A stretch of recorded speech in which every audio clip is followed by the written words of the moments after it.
The Fantastic Four has to be one of the most difficult comic book properties for studios to adapt to the big screen, with every iteration seemingly being worse than the last. Fox tried to adapt them twice with vastly different tones, and the results were less than favorable. But then Disney bought out 20th Century Fox, killing an established institution in Hollywood that had countless classics under its banner. Also, they could own the X-Men and the Fantastic Four, so they could start incorporating these two iconic teams into the established MCU. I have a bad feeling about this.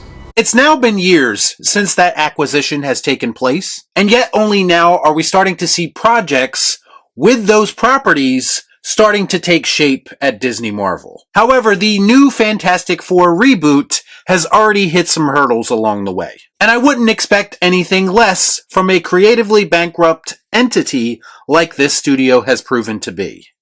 Let's discuss. Our content sucks. Our content sucks. I watch so you don't have to. All I'm offering is the truth, nothing more. Some would have you believe that the strike is the main reason that a Fantastic Four movie hasn't happened yet. And while restrictions on operations related to the strike probably played a role, a lot of people seem to forget that prior to the strike, Marvel Studios was having a difficult time casting this movie. I'm having trouble.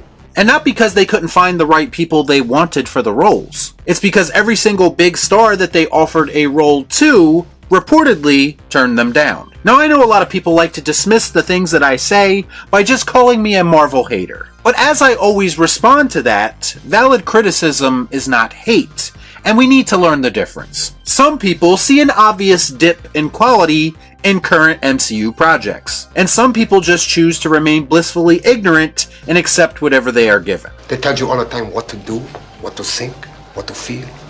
Do you want to be like a cheap?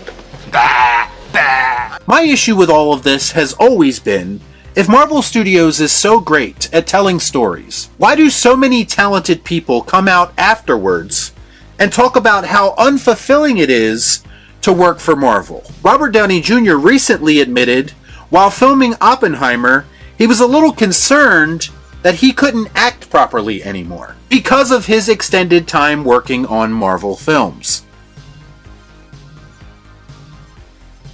So I'm going to ask the question, is it at all possible that the type of work that Marvel is offering isn't appealing to certain people in the industry who are looking for a little bit more in the projects they work on than a paycheck? Adam Driver was one of the biggest names attached to the Reed Richards Mr. Fantastic role. And outside of Star Wars, Adam Driver is pretty much regarded as a respected actor. So what this feels like is Marvel Studios trying to compensate for a lack of interest in their brand by taking big swings and trying to get respected actors in order to add some prestige to the films they're trying to make now. Here's the reality though, you can get Adam Driver to play Reed Richards, you can get Javier Bardem to play Galactus, but if the creative isn't there, if you don't have a solid story or script to build off of, then it doesn't matter who you cast in these roles. It's true. You cannot put a band-aid on a severed artery and expect all of your problems to go away. Then came the unsurprising rumor that the reason actors were passing on the Reed Richards role is because of the unflattering light the character is being presented in the current script, with Reed Richards taking a back seat while his wife, Sue Storm, is placed at the forefront. Something very familiar about all this. What respected actor would want to take a reduced role like that? Well, once again, to the surprise of no one, Marvel hired Mr. Plug-and-Play himself, Pedro Pascal, the it guy in Hollywood that studios seem to recruit whenever they are out of ideas about who to cast, even if he isn't right for the role. And to be clear, I'm not even saying that Pedro Pascal is not a capable actor, but it is exhausting how lazy casting him in anything has become. You're pathetically predictable. And not for nothing, he seems like the type who would be okay with his character taking a back seat. I mean, isn't that pretty much what The Mandalorian ended up being? I mean, at least he's consistent. All we really need now is a story point where Reed Richards is babysitting another character for 75% of his screen time. Don't with the babysitter. The other rumor to come out within the past couple of days about this project is insider Jeff Snyder claiming that the Silver Surfer is a character in the film, and that Marvel Studios has the intention to cast a woman in the role. Another move that, if it actually ended up happening, would surprise absolutely no one. Marvel seems to have taken the Lucasfilm approach to addressing some of their biggest criticisms, that being simply doubling down on them and making everything worse. Put a chick in it, make her gay!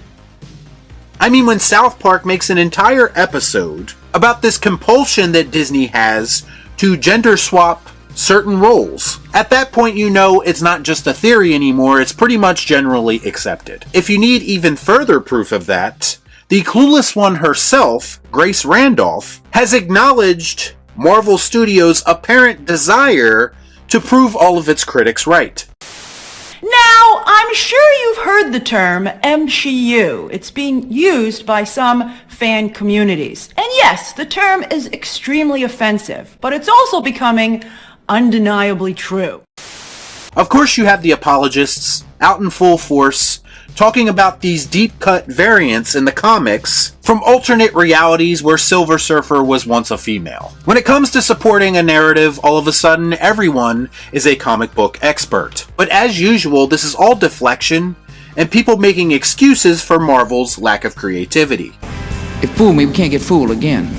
When people think of the Silver Surfer, they think of the classic iteration of the character. And odds are, if your goal is to use this character to get people interested in this movie, logic would tell you to use the most recognizable version of that character. But Marvel Studios has shown several times over that they lack any real logic, as they systematically replace beloved and recognizable characters with knockoff versions that nobody cares about. I don't care! And people are seriously wondering why audiences have lost interest in these movies. Whether this ends up happening or not is irrelevant. The point is, Marvel has done enough to make everyone believe that this is entirely possible. And I have to believe that if they end up going through with these plans, the fate of this Fantastic Four reboot will be sealed even before they start filming. Congratulations, you played yourself. Fantastic Four is clearly already a hard sell to audiences and difficult to adapt, and Marvel Studios is making it even harder by getting in their own way and repeating the mistakes that got them in the position that they currently find themselves in. Y'all be cool. Right on.